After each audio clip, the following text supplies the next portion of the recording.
Hey film fans, this is Movie Talk with Aaron Hunter. I'm Aaron Hunter, and not that long ago, I was walking on the street in the city center of Dublin. My sister was visiting at the time with her family, including my niece, who's 10, and I was also with my son, who's 11, and we'd been walking around, showing them the sights. I think we were on our way to dinner, and I looked across the street, and I saw a guy with a spiky, bright pink mohawk. And my first thought was, right on, dude. And then I was like, I gotta show this guy to the kids. So I said, hey kids, look across the street, look at the punker. I assume he was punk because of the imagery, the iconography. I think when we think about sort of musical, artistic subcultures, the brightly colored, spiky mohawks is probably one of the references to a musical subculture that we can find. Long hair goes with lots of musical subcultures, including, if you're a Ramones fan, punk. Jeans, leather, so on, black clothes, so on, or colorful clothes. But there's something about that colored green, blue, red, dark black, spiky mohawk that says punk and only punk. Now, maybe the guy wasn't a punker. Maybe he was on his way home to throw on some sort of 50s jazz music and, cook himself some fancy vegan food with a nice glass of Chardonnay. I don't know. Maybe he was going to do that and he still is a punker. But I knew this series was coming, and it started, it got me thinking, like, why did I go straight to punk when I saw that? What is it about that image that makes it punk? And what are the other aspects of punk that are punk, if that makes sense? Which leads to the broader question of, what is punk? So I'm going to do a series coming up on punk cinema, punk films, punk movies. And as I've been saying throughout the last few weeks, as I've sort of hinted at this, whatever that means. Just a quick word on that. I did have a poll on my page, and I had 3 items: punk movies, whatever that means, mumblecore, and the films of John Sayles. And at various times, all 3 were on top. On the 5th of July, which I said would be the cutoff deadline, punk was just on top of mumblecore.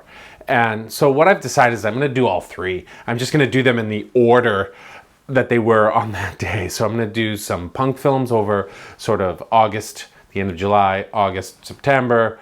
And then we'll do some autumn mumblecore, which kind of makes sense in my mind. And then over the winter, we'll do some John Sayles movies. And of course, in between, I'll have other one-offs and stuff like that. So thanks to everybody for voting. Whatever you voted for, I'll get to your preference this year. So back to punk. I thought I'd make a short video. I haven't done this for any of my series before, but just to kind of lay a groundwork, and I'm going to try to keep this short, of what to expect going forward, some of the questions that might come up, and just to kind of start to answer this question, what is punk? In a way, I feel like a film professor on YouTube, this giant corporation, part of Google, standing here saying, let's find out what punk is, kids, is like the most non-punk thing one can do. So I acknowledge that. But it's still worth kind of talking about what we may or may not mean by punk. So I'm just going to say a few brief words, and then we'll get into the films soon. First of all, just generally, what is punk? Punk is, I'm sure you all know, and it's got that element of like, oh, I can't totally define it, but I know it when I see it. Punk music, the punk scene, the punk subculture, whatever you want to call it, has kind of 2 ground zeros: New York in the early to mid 70s and London in the mid 70s. If you've watched my videos long enough, especially if you've watched my Rise and Fall of New Hollywood series, you know that I've often said that no culture, no artistic movement, no change in direction in Hollywood or elsewhere, in music in this case, just starts one day. You know, it's not like it's January 1st, 1976, and we have punk. Or the Sex Pistols played their first show, and now there's punk. Obviously, predating the New York and the London scene, you have the Detroit bands of the late 60s, the MC5, the Stooges, and so on. And before that, you have the whole kind of garage rock thing going on in the 60s. If you haven't listened to the Lenny Kaye compilation Nuggets, it's kind of hard to find these days, but seek that out if you want to know more about proto-punk, garage rock, and so on. Even a big name band like the Kinks is acknowledged as being sort of proto-punk or foundational to punk. Certainly when I listen to something like I'm not like everybody else, I don't want to live my life like everybody else. I mean, that's a kind of punk tenet right there, and that's from, you know, the mid-60s. So just to say that like the Ramones and the Sex Pistols, that's when punk started. That's kind of when punk started, but like a lot of things with punk, it's not that easy to define. But it's from those two sort of major points that it grew. So you get the CBGBs in New York giving forth to bands like, as I said, the Ramones, the New York Dolls, Television, the Voidoids, the Heartbreakers, the Richard Hell, the original version of the Heartbreakers, and then in London you've got the Clash, the Damned, and other bands from around the UK like the Buzzcocks from Manchester and so on. And those bands got big enough in both places that scenes were created and scenes spread. So by the early 80s, you have the hardcore in California and so on. And then you've also got punk happening in Australia and eventually punk happening in Turkey, in Japan, in other parts of the world. And now punk is everywhere. What is it? So I could do a whole series on what is punk. That would be so punk rock. I'm going to focus in the series on sort of three aspects, so I thought I'd say a quick word about each. First of all is aesthetics. And by aesthetics of punk, you could talk about the fashion, or as a lot of early punkers put it, the anti-fashion, how punkers look. And a big part of punk is this anti-fashion concept. And the reasons for that go to the second part, ideology, which I'll come back to in a minute, but it's this sense that punk wants to be noticed as non-conforming, anti-establishment. Now, a lot of rock, a lot of music, a lot of artistic movements have been anti-establishment. Punk is not the only one. The Beats were anti-establishment. Certainly, a lot of the hip-hop of the 80s and early 90s was anti-establishment. Hippies were anti-establishment, as loath as punks might be to agree to that. But I think one of the differences with punk is that it was aggressively, visually anti-establishment. It wasn't so much that I'm not going to dress like the straight community, but my dress is going to be confrontational enough that the straight community will start to feel uncomfortable. So there's that part of it. But the aesthetics of punk aren't obviously just the fashion. There's the aesthetic of punk art, of punk album covers. There's the influence of collage on punk. There's the DIY component of it, which also relates to the ideology that you don't need fancy. You don't need to be, an accomplished professional musician. You don't need accomplished professional recording equipment. You don't need to put out your albums on major labels. A punk scene, a punk show can happen anywhere. It doesn't have to be in some perfectly designed music hall, and so on. This is all part of the punk aesthetic as well. And it's part of one of the great things about punk, I think, is its immediacy. Punk scenes can happen anywhere, anytime. And that relates to the fashion, that relates to the collage, that relates to the artwork, and so on. The second aspect that I'm going to talk a lot about, and this can be even harder to pin down, is the ideology of punk. Because like all artistic movements with legs, you can't just say punk is this, punk is anarchist, punk is anti-establishment, because even those terms are loaded in a lot of ways. And of course, breakout groups, subgroups, and so on have spun off from punk in a lot of ways, some of which are kind of diametrically opposed to the sort of foundational ethos of most punk scenes. But to generalize a little bit, most punk scenes are inclusive, and that's a really important part of it. And I've talked to a lot of punkers. I've been friends with punkers. I grew up with punkers.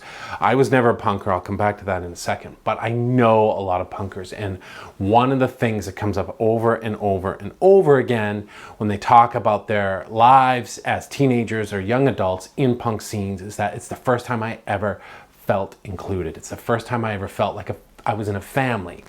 And this inclusivity extended in most punk scenes. Again, I know there are exceptions to queer communities, to sort of body positive communities, to communities of color.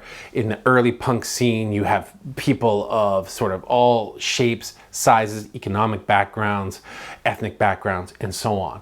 And that's a very important part of punk's ideology, is that, you know, we're a family that accepts you for who you are. And that ties in with this sense of individuality. And this is one of the things I think that's easy to overlook in punk, but punk, like good positive punk cultures, have created a situation wherein people can be individual and express their individuality, but also in this kind of, not to hyperbolize, balanced community of acceptance. You know, you can be individualistic but also part of a society, and that, I think, is an important part of punk's appeal. Of course, there have been offshoots, and some of those have been horrible. Starting in the late 70s and into the 80s, in both the UK and the US, you had white nationalist offshoots of punk. They still exist.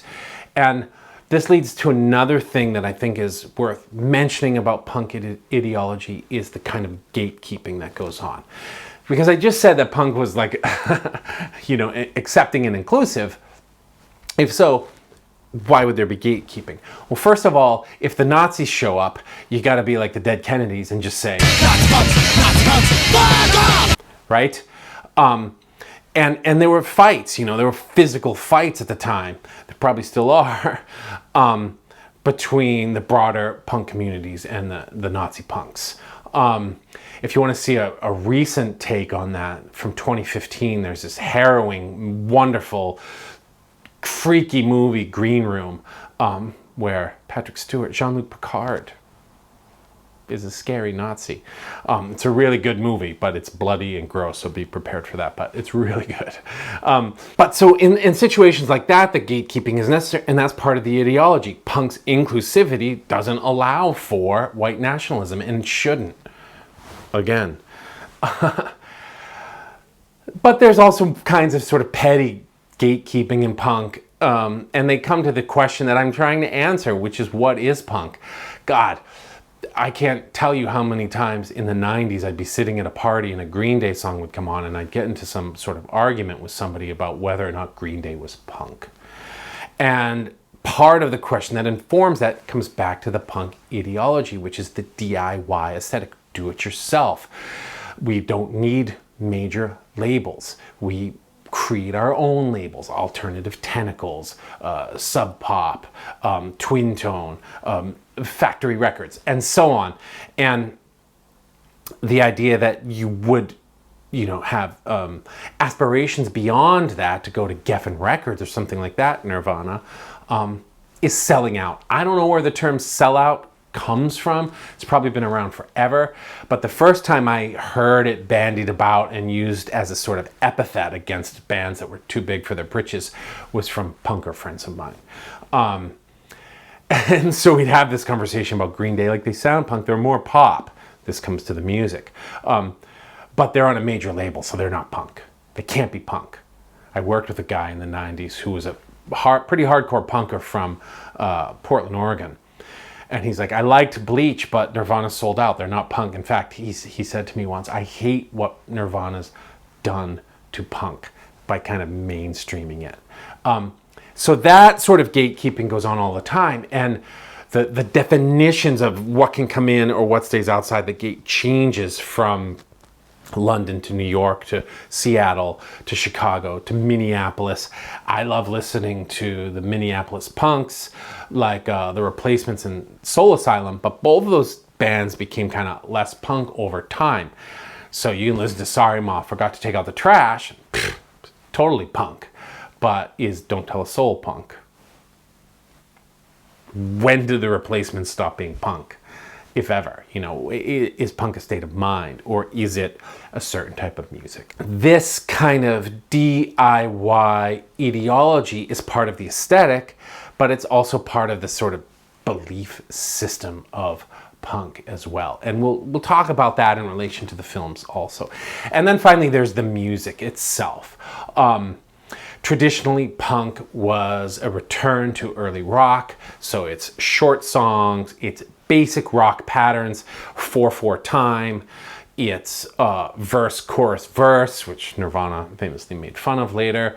So, you know, I am an anarchist, I am an anarchist, don't know what I want, know how to get it, I want to destroy the passerby, I want to be anarchy, anarchy for the UK. Verse, chorus, verse, right? Of course, some of you out there are like, but what about, and there's always exceptions.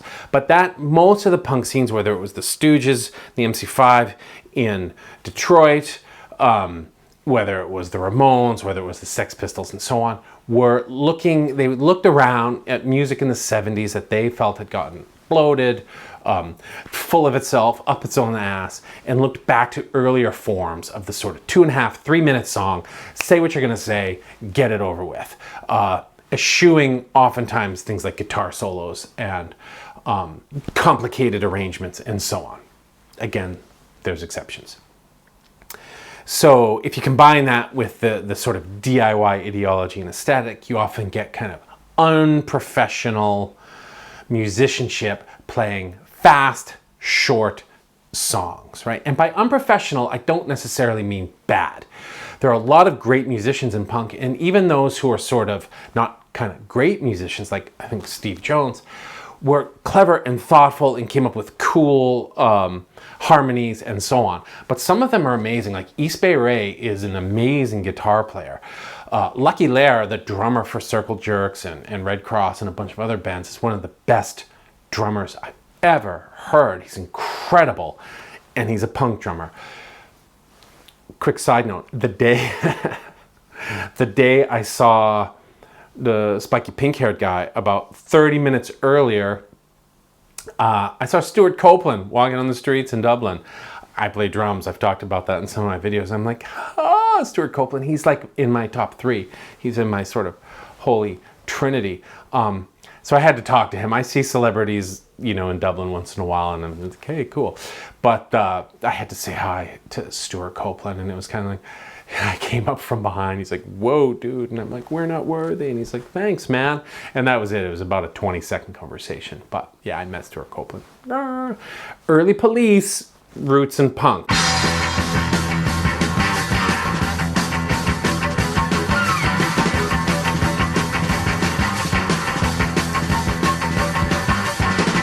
My daddy's boots don't fit me, 'cause I'm bigger than him. They quickly moved away from it, but listen to that first album. So lonely, so lonely. Anyway, back to our previously scheduled program. So, of course, again, there are exceptions to this short, sharp, fast. Patti Smith, who's often thought of as kind of the godmother of punk. If you listen to Horses, most of the songs don't sound like what we think of when we think of punk, but she is appropriating other music. She's doing collage. She's putting in anti-establishment lyrics. I mean, Jesus died for somebody's sins, but not mine. That snarl is very punk. So, of course, there are exceptions, but this is kind of typically what we're talking about. You know, 3 chords and the truth with a snarl. And the lyrical content is important too. Now, there's a lot of, you know, punk songs that are just about getting drunk this weekend, or, you know, I just want some skank. I just want some skank. Things like that, you know, that aren't sort of noble anti-establishment. Let's bring down the queen. But typically there is a sense in punk lyrics that society has abandoned us. And some of the lyrics describe that sense of abandonment. And what do you do when you're bored? You have a TV party tonight. Or you form a punk band. And you rage against the machine, like literally, you know, you get a boat and you go down the Thames during the Queen's Jubilee and sing God Save this Queen and her fascist regime, you know. So the lyrics themselves are sometimes descriptive of what creates the conditions for punk, but then also prescriptive in what are we gonna do to tear this whole thing down. I'm so bored with you. So that goes back to the ideology and it goes back to the aesthetics, and they all kind of inform each other. What does that have to do with punk cinema? That's what we're going to be exploring over the next several weeks as I look at these films, and I'll come back to these questions. Is punk cinema DIY? Is punk cinema, is a film about punk? Or is a punk film more about how it's made or what it's trying to say? So I'm going to be looking at some documentaries. The first time I'm including documentaries on the channel. I'm going to be looking at some fiction films that are sort of punk or about punk cultures. And I'm trying to find a good kind of punk biopic. But so far, even something like Sid and Nancy, I haven't decided yet, but there may be this is a film about a real punk person who lived. If anyone has any suggestions for one of those that's good, and Sid and Nancy's good, but it's had its due in a lot of ways. Anyway, if you know of a good punk biopic, throw it in the comments and I will consider it. So that's what's coming up. I'm gonna start with Jubilee, the Derek Jarman film about the Queen's Jubilee, sort of, which is today considered kind of a punk classic, but at the time, the punk scene in London didn't love it. In fact, Vivienne Westwood of Sex, where a lot of the imagery of punk kind of came from, famously made a t-shirt on which she'd written an open letter to Jarman explaining why she didn't think his film was punk. She's like, it's an okay film, but it's not punk and it's not about punk. So we'll talk about that coming up. I'm gonna do my first double feature after that, where I look at The Great Rock and Roll Swindle and The Filth and the Fury, both Sex Pistols movies, both directed by Julian Temple, but two very different films. And we'll talk about, like, does one or the other capture the essence of the Sex Pistols and that sort of London scene better than the other? Are they both punk movies? Are they both movies about punk? And so on. I've also got a special guest coming up, my friend Temuz Gürbüz, who's a professor of punk, and she's going to come on the channel and talk about punk cinema, which is her specialty, and that should be really interesting. I think it's my first interview since I started Movie Talk. I have an old interview if you want to check it out here. I did a project during the early days of COVID where I actually got up and on Twitter, you can find it on my Twitter page somewhere, every day early in the morning I read a chapter from the Odyssey. I thought it would be a cool thing to do. And when that was over, I interviewed Professor Martine Coopers, who's an expert on Homer and the Odyssey. And we had a really nice conversation. The tech got messed up, so it looks kind of funny, but as sort of a podcast, if you're into ancient Greek literature, she's fantastic. But this interview with Temuz will be my first as kind of part of Movie Talk, and I hope to start incorporating more of that, having other sort of film experts from different genres that I'm interested in, but not as well versed in as they are come on. So actually a lot of my ideas about punk cinema come from Tammuz. So I'm really looking forward to having her on the channel to talk about her work and you know, to talk about punk with somebody who knows punk really well. So all of that's coming up soon, along with more documentaries. Repo Man will be in there, and some sort of recent stuff as well. If there's anything you want to see, let me know. I've got most of the playlists sorted, but I still got room for 1 or 2 more. If you have any thoughts about what punk is or what punk isn't, let me know in the comments. If you want to give me 2 fingers for being a guy with a jacket standing here talking about punk on YouTube, do it. I can take it. Thanks for watching, everybody. This is Movie Talk with Aaron Hunter. My name is Aaron Hunter. If you have made it this far, as usual, please like, please subscribe, please share this with your friends. Got any punker friends who don't sort of usually watch movie channels on YouTube? Share it with them. Maybe they'll be interested. Maybe they'll have some choice words for me in the comments too. Whatever you do, though, please keep watching movies.